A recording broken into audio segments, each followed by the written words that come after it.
Hello guys and welcome back into a new brand video. In today's tutorial, I'm going to show you how to save a Filmora project. So make sure to watch the video to the end and follow these simple steps. So basically, as you can see, the first thing would be is to start your projects or to open projects. And you can do that simply by going to the file menu, and from here you will be able to create new projects, or you can use these shortcuts by clicking on Control plus N, etc. and you choose your project. After that, you will be needing to have some footage that you can add to your projects, of course. So, for example, you will be editing on videos and audios, and you will be adding footage.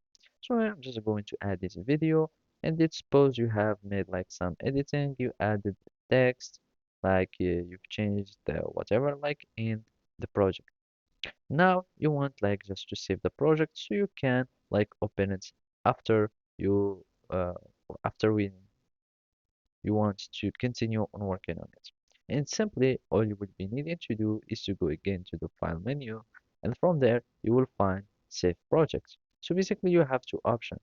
Either you can change the format of the project, which is just simply the Wondershare project, or you can simply just go and click save projects, and now it will be saved. Basically save as would just give you the ability to change where you want to add projects folder. And now when after we save the project, now we can open the project whenever we want. Also, you can start using these shortcuts by clicking just on Control plus S, and I'm just going to click on open a project, and normally we should have our projects here. And let's just go to save as, and let's just save it here, and I'm just going to click on save, and I'm just going to open project, and as you can see we can find our project. So basically that's it. Thank you for watching and see you next time.